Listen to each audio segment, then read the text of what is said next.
What are the negative effects of technology on business? By the end of this video, you're going to understand some of the very real dangers that you should be future-proofing against.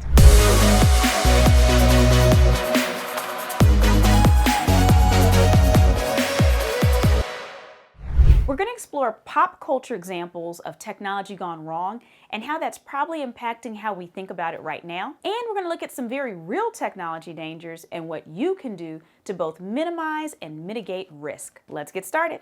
Technology can be incredible, but we've all seen movies like Jurassic Park and other sci-fi movies that shows what happens when technology goes wrong.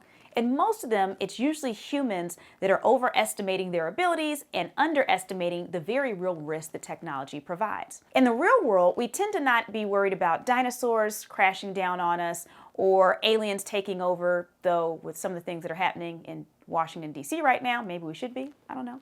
Woo.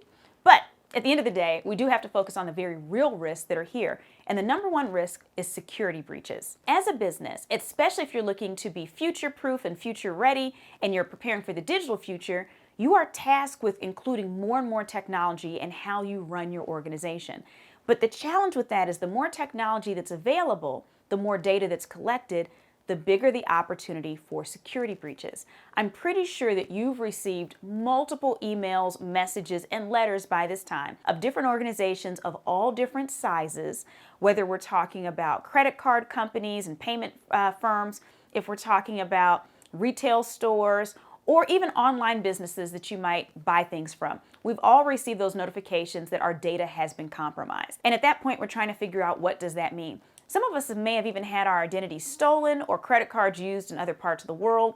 This is going to become increasingly more and more common because as we get smarter when it comes to cybersecurity and protecting data, all that means is the people that are trying to get in to get that information are going to find smarter and better ways. If you build a higher wall, people will build a higher ladder to get over that wall. It's a never-ending game. So one of the very real dangers with technology is cybersecurity fails, which can leave you also open to some legal action as well. The second negative effect on technology in business is loss of employee productivity and increased distractions. Now, you probably remember once upon a time when really the only thing you can do on your computer that was really distracting from work is play solitaire. Did anybody else do that back in the day? Well, now we have social media, which some firms block, some don't. But there's all kinds of news stories. There's so many different things that our employees can get caught up in. But not just on their actual work computers, but their own individual devices, because everyone always has their devices on them as well. And so as we're seeing more and more employees become increasingly attached to technology, and it's not just our employees and team members, it's humans as a whole, we have to understand that it increases the likelihood of interruptions. Texts coming in from family members that may or may not be important, them playing games online, whether it's on their device or the work device. There's so many ways it can create distractions. But not only distractions and loss of productivity because they're distracted from work, but sometimes overwork can create something called cognitive overload, which is something that happens in the brain when it's being presented with too much information at once. And so if your employees find themselves adapting to a large amount of change in a short amount of time, maybe they're trying to digest new technologies, they're trying to learn new programs, they're trying to get the new network online. Because they're using so many mental resources, the human brain is not like computers, they're not the same, but there are some parallels. The same way that if you use too much memory on your computer at one point in time, it's going to start to slow down and it might even just shut off altogether. The human brain is somewhat similar. It's likely not going to shut off, but it starts to get slower and it has a hard time processing information. And so in addition to the distraction from outside forces, sometimes too much technology change within the organization at one time can actually create cognitive overload, which will result in them getting less done and feeling overwhelmed. You may even have team members right now that talk about how they just constantly feel overwhelmed. They feel like they're not hardly getting anything done. You might even see from a productivity standpoint that it seems like some of your team members are having less output than before. They might be suffering from cognitive overload. So here's a question. We're going to pause before we go forward, but what are you seeing as the biggest negatives to all this technology change? Are there certain things that you're seeing that really scare you or upset you that you think that we should be aware of? If so, go ahead and add that in the comments. I'd love to see what your perspective is and what you've seen that maybe we should be on the lookout for that I haven't thought of yet. So let's get back to those negative effects. One of the other effects is automation and job displacement. Now, automation in and of itself isn't the problem, but when it comes to job displacement because of automation, that can create problems. Because now we have this situation where we have employees, people that have been loyal to us, where we may not have a place to put them. Now, if we've been diligently working to upskill our workforce, we may be able to plug them into different places. But some of our people are really not willing to be upskilled. They're not willing to take on new tasks or learn new things, in which case they then become displaced. So that's a little bit of a problem. Not only internally because we care about our people, but even from a PR perspective, people are extremely sensitive right now to layoffs. And so looking like you're laying off a large number of people, especially when you're bringing in new technology and it's something that's been announced, that can be a little bit of a PR sticky crisis as well. So it's something we have to be aware of. One of the other things we have to think about is what happens to the employees that remain after layoffs. Now they have this fear because they don't know how much job security they have.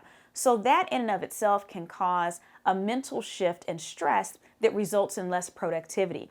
And so even when people are not being automated out of jobs, them seeing other team members being automated outside of their jobs can have an impact on what they're able to produce within the organization. The last major negative is dependency and downtime. So think about this. There's many things that happen within an organization that because they're automated or because you're using technology, humans no longer know how to do that task. Or you don't have the right technology for a human to do it because technology, robots, computers have been doing it effectively for years.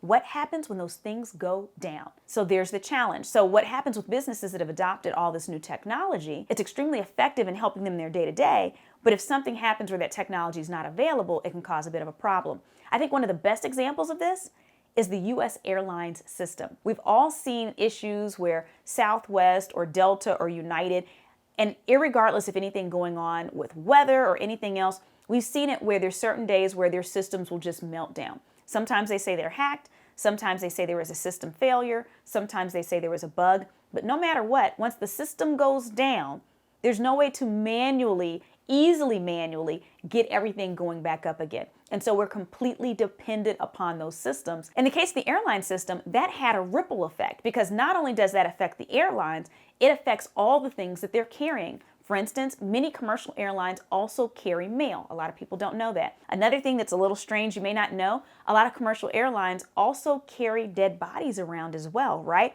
And so you think about all the different things that can be thrown off when the airline system goes offline just because there's no manual way to operate their systems. And so as we have our own businesses, we do have to think about contingency plans because while technology has been a boon to most business, when it's not working, it can be a huge nightmare. Now, speaking of nightmares, we all want to avoid nightmares, and so I have a gift for you. If you go into the description of this video, you're going to see a link to download my Future Ready Playbook. This playbook is designed to help you reach your goals based on different activities that are going to require you to look at the future in different ways and plan against different scenarios. So if you're interested in avoiding your own nightmares and making sure that you're future-proofing yourself and your organization, go ahead and download that right now.